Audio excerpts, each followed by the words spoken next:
Hello everyone, welcome to Swami Vivekananda Institute. My name is Aditi. So today in this session we are going to discuss about diet in gastrointestinal disease.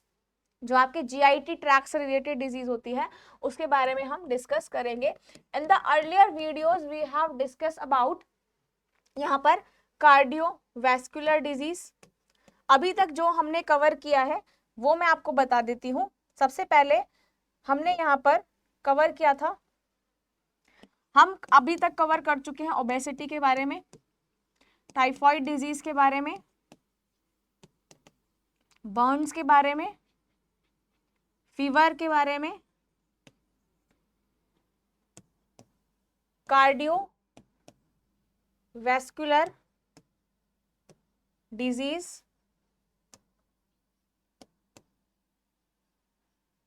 Tuberculosis, hypertension,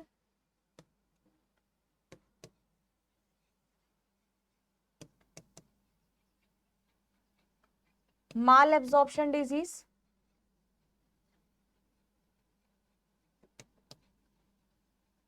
जिसमें coeliac disease, lactose intolerance,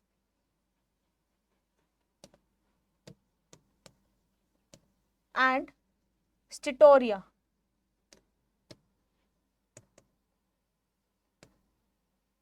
के बारे में हम discuss कर चुके हैं.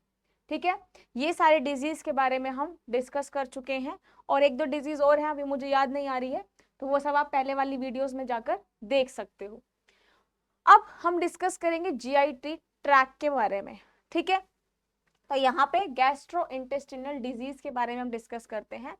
Digestive disorders are among the most common problem in health care. ठीक है, सबसे मेन प्रॉब्लम क्या है यहाँ पे? डाइजेशन की. डाइजेशन सही नहीं है तो बहुत सारी बीमारियां लग सकती है. अप्रोक्सीमेटली 30 to 40% जो एडल्ट्स हैं उनका क्या है? इनडाइजेशन है. अब इनडाइजेशन क्यों है? डाइटरी हैबिट्स अच्छी नहीं है. ठीक है, ईटिंग पैटर्न्स अच्छे नहीं है, लाइफस्टाइल अच्छी नहीं है. तो इनको अवॉइड करने के लिए क्या करना है? हमें अपनी डाइट को मेंटेन करना है ताकि जितने भी GI डिसऑर्डर्स हैं वो ना हो. नाउ यहाँ पे क्या क्या हम डाइटरी सजेशंस दे सकते हैं when a person is suffering from GIT disease. Mainly यहाँ पे GIT से इनडाइजेशन होता है. ठीक है जी, तो यहाँ पर पेशेंट कोई ब्लैंड डाइट पे है या रेगुलर डाइट पे है, उसको ये पता होना चाहिए कि वो डाइट में क्या ले रहा है, कितने न्यूट्रिएंट्स को ले रहा है. उसको ऐसे फूड सिलेक्ट करने हैं, ठीक है, जो कि अच्छे हो खाने में, और उन फूड को अवॉइड करना है जो कि आपकी स्टमक डिस्टरबेंसेस कर सकते हैं. मतलब जो आपका स्टमक डिस्टरबेंस कर सकते हैं, जिसकी वजह से इनडाइजेशन है वो हो सकता है. मॉडरेट यूज सीजनिंग का अवॉइड. सीजनिंग्स जो होती हैं, आप जो स्पाइसेस या कॉन्डिमेंट्स यूज करते हो उनको आपको मॉडरेट अमाउंट में लेना है. मील्स को रेगुलर रखना है. ठीक है, स्मॉल और फ्रीक्वेंट मील्स जो है वो लेनी है. मील के बिटवीन में प्रोटीन रिच स्नैक जो है आप ले सकते हो. ठीक है, नेक्स्ट यहाँ पे मॉडरेट अमाउंट में फूड खाना है, मीडियम कैलोरीज रखनी है, हैवी मेटल्स को अवॉइड करना है. ठीक है, हैवी मेटल्स को अवॉइड करना है. और यहाँ पर आपको क्या करना है? ऐसी अपना डाइट प्लान करना है पेशेंट के साथ ताकि आप उसका इकोनॉमिक स्टेटस देख के, उसके कल्चरल पैटर्न्स को देख के, उसकी प्रेफरेंसेस को देख के. ठीक है, नेक्स्ट यहाँ पे मील को कैसा लेना है अपना. जब भी आप खाना खा रहे हो तो यहाँ पे पर्सनल और फैमिली प्रॉब्लम्स को भूल के खाना खाना, क्योंकि ये डायरेक्ट साइकोलॉजिकल इफेक्ट होता है. ठीक है, ये डायरेक्ट आपका साइकोलॉजिकल इफेक्ट होता है. नेक्स्ट यहाँ पे है शॉर्ट रेस्ट बिफोर और आफ्टर मील में भी conducive in greater enjoyment of the meal. Rest लेना चाहिए, short rest before and after the meal. Food को स्लोली खाना है, अच्छे से च्यू करना है, क्योंकि आपका इससे क्या रहेगा? डाइजेशन प्रॉपर हो जाएगा. ठीक है, फूड जो है डाइजेस्टेड जल्दी हो जाएगा. Hold one eat is more important than what one eats because eating provokes gastric feeding reflex. जल्दी जल्दी खाना नहीं खाना है, क्योंकि इससे क्या होगा, इनडाइजेशन हो सकता है। ये सारे हम डिस्कस कर रहे हैं जो कि इनडाइजेशन रिलेटेड डिजीज है, ठीक है। डाइटरी में आपको डेयरी प्रोडक्ट्स में क्या लेना है, milk, cream, butter, cheese, egg not fried, steamed fish, rice flake, puffed rice, well cooked cereals, semolina, cooked green leaf vegetables, custard, malted drinks, cooked pulses, ठीक है। ये जो आपको गैस फॉर्मेशन करती है, ठीक है, जिसको आप फ्लैटुलेंस बोलते हो, ठीक है, ये सब आप इंक्लूड कर सकते हो, ठीक है। आपको ये सारी चीज इंक्लूड करनी है, लेकिन अगर इसमें ऐसी कोई चीज है जो फ्लैटुलेंस कॉज करती है, उसको अवॉइड करना है।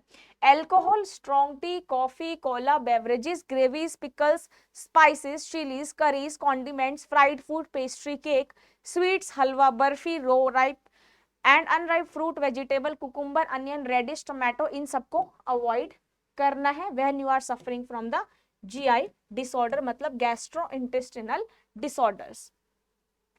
अब हम बात करते हैं कैंसर के बारे में। देखो, जो जीआईटी वाला था नॉर्मल था, क्योंकि इसमें हम डेली यूज में अपनी लाइफस्टाइल को चेंज कर सकते हैं, हम अपने ईटिंग हैबिट्स को चेंज कर सकते हैं, बट लोग मानते नहीं है, बिना फ्राइड फूड खाए। बट तो उसमें हम क्या कर रहे हैं ना, अपनी लाइफस्टाइल को मॉडिफाई हम कर सकते हैं खुद ही, ठीक है, अपनी हेल्थ अपने हाथ में है। तो यहाँ पर जो आपका जीआई डिसऑर्डर्स थे that are related with the indigestion, और इनडाइजेशन की सबसे ज्यादा मेन प्रॉब्लम है जो कि आपको देखने को मिलती है ना। तो यहाँ पर इनडाइजेशन ना हो उस तरीके के हमें फूड नहीं खाने चाहिए जो कि इनडाइजेशन कोज करती है। अब अगर मैं बात करूं तो यहाँ पे कैंसर में कैसी डाइट लेनी चाहिए, तो अगर मैं कैंसर की बात करूं, देखो कैंसर में क्या होता है, मैं आपको जर्नल बता देती हूँ कि कैंसर होता क्यों है। हमारी बॉडी में जो सेल्स है वो एक कंट्रोल्ड वे में डिवाइड होते हैं, ठीक है, नए सेल्स बनते हैं। डिवीजन जो है ना that is under the controlled way, controlled तरीके से हमारी बॉडी में सेल्स डिवाइड होते जाते हैं। But in the case of cancer वहां पर सेल डिवीजन जो होता है, cells are divided in uncontrolled way, मतलब जो सेल डिवीजन हो रहा है वो कंट्रोल्ड वे में नहीं होता, वो होता ही चला जाता है at a very high speed, uncontrolled होता है वो। जिसकी वजह से क्या होता है, अब सेल्स जो है हमारी बॉडी में अनकंट्रोल्ड वे में डिवाइड हो रहे हैं। जब सेल अनकंट्रोल्ड वे में डिवाइड हो रहे हैं तो वो क्या करते हैं, एक मास बना लेते हैं, ठीक है भाई। अगर मेरी बॉडी में कुछ अनकंट्रोल्ड तरीके से हो रहा है, सेल्स बहुत जल्दी डिवाइड कर रहे हैं, तो वो क्या करेंगे, इकट्ठे हो जाएंगे, एक मास बना लेंगे, उस मास को बोला जाता है ट्यूमर, ठीक है। देखो अब कैंसर के केस में क्या है, जब सेल्स अनकंट्रोल्ड वे में डिवाइड कर रहे हैं तो वो एक मास बना लेते हैं जिसको हम बोलते हैं ट्यूमर। ट्यूमर का साइज भी वेरी करता है, अगर सेल्स बहुत ज्यादा डिवाइड कर रहे हैं तो वो बड़ा ट्यूमर बन जाएगा, सेल्स अनकंट्रोल्ड वे में लेस डिवाइड हो रहे हैं तो वो छोटे साइज का ट्यूमर बन जाएगा। और कैंसर अगर किसी पेशेंट को है तो आपका यहाँ पर डिफरेंट डिफरेंट टाइप के कैंसर जो है वो होते हैं। तो उसमें आपके पास दो कैंसर होते हैं, कैंसर के दो टाइप होते हैं, एक मेलिग्नेंट ट्यूमर, एक बिनाइन ट्यूमर, ठीक है, सॉरी बिनाइन कैंसर। अब मैं इसके बारे में आपको बताती हूँ।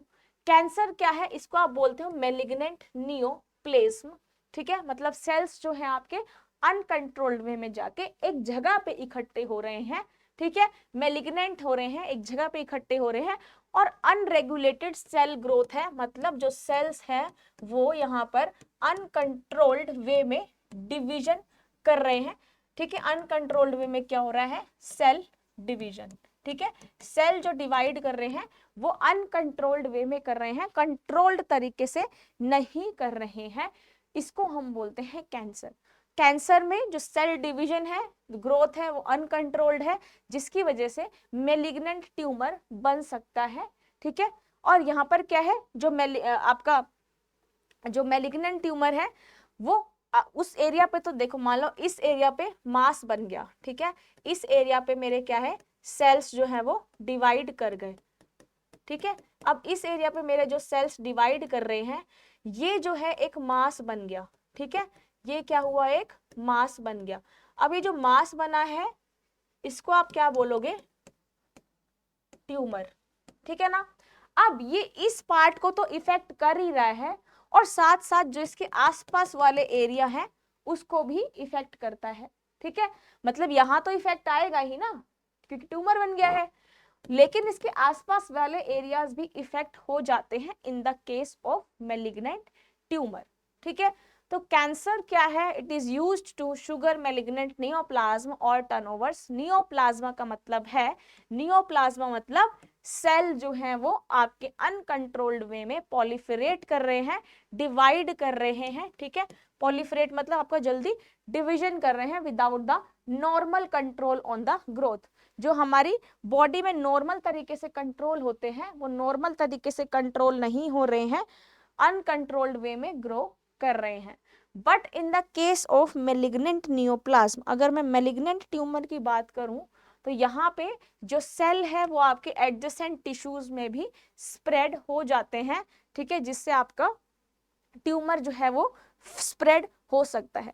नेक्स्ट अगर मैं बेनिंग ट्यूमर की बात करूं तो बिनाइन ट्यूमर में क्या है, जो ये आपका मास है वो एक्यूमुलेट हो जाता है, ठीक है। एक्यूमुलेट होने से आपका जो ऑर्गन्स है वो भी अगल बगल वाले सारे इफेक्ट हो जाते हैं, तो ये होता है बेनिंग ट्यूमर। मैलिग्नेंट मतलब जो एक पर्टिकुलर एरिया पे हो रहा है, और बिनाइन ट्यूमर जो आपका पूरे उस एरिया में तो है ही, बाकी के आसपास वाले ऑर्गन्स भी इफेक्ट हो रहे हैं। तो ये होता है कैंसर। आई होप समझ में आ गया होगा आपको कैंसर, वरना आप फिर से एक बार रिकॉर्डिंग्स जो है वो देख सकते हो।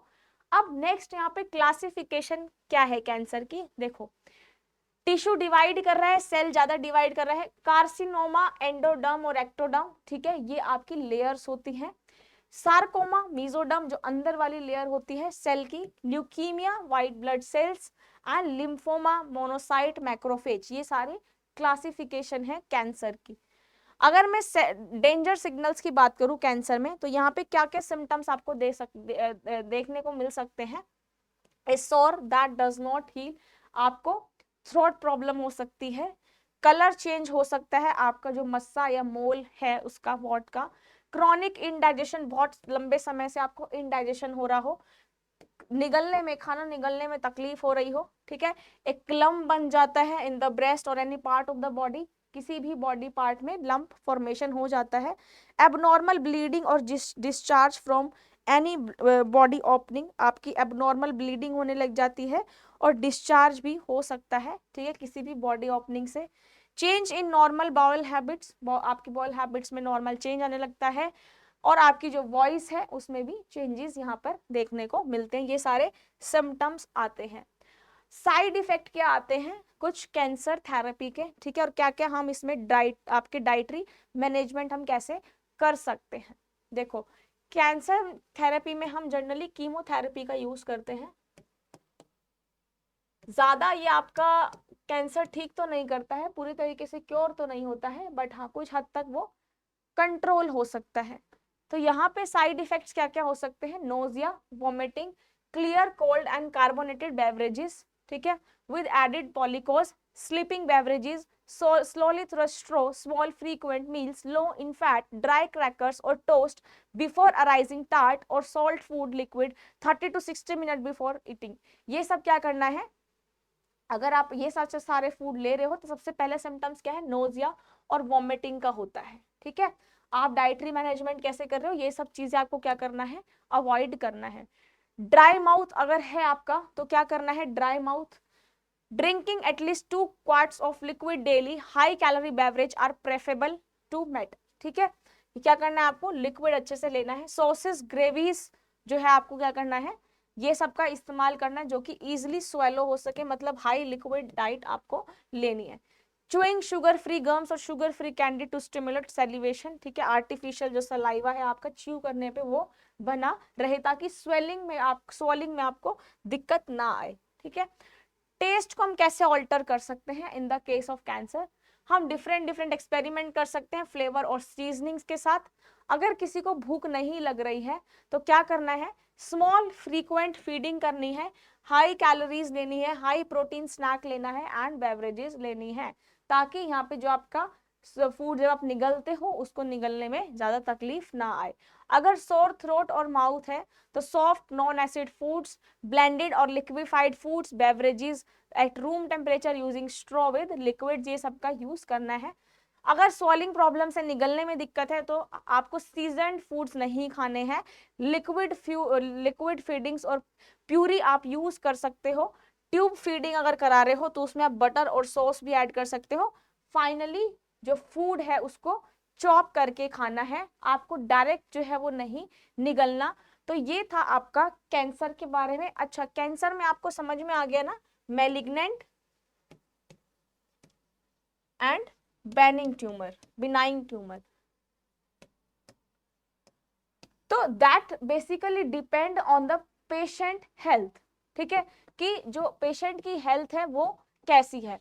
अब जो मैंने आपको बताया, ठीक है, देखो हमने बहुत सारी डाइट और हमने बहुत सारी डिजीज के बारे में डिस्कस किया, है ना। हमने इस यूनिट में बहुत सारे डिजीज के बारे में डिस्कस किया, चाहे वो ओबेसिटी हो, चाहे वो सीवीडी हो, चाहे वो हाइपरटेंशन हो, चाहे वो माल एब्जॉर्प्शन डिजीजेस हो, चाहे वो जीआई डिसऑर्डर्स हो, चाहे वो कैंसर हो, चाहे वो हाइपरटेंशन हो, चाहे वो डायबिटीज हो। तो हमने एक चीज क्या पढ़ी है कि जब भी कोई भी डिसीज हो, इन सब में से कुछ भी डिजीज हो, क्योंकि ये बहुत कॉमन डिजीज हैं जो कि आजकल दिख रही हैं, देखने को मिलती भी होंगी बहुत सारी, बट इनका एक ही क्या मतलब, इनका एक मेन जो आपका फोकस है वो किस पे आता है, सारा डाइट पे, कि आप किस तरीके की डाइट को इंक्लूड कर रहे हो।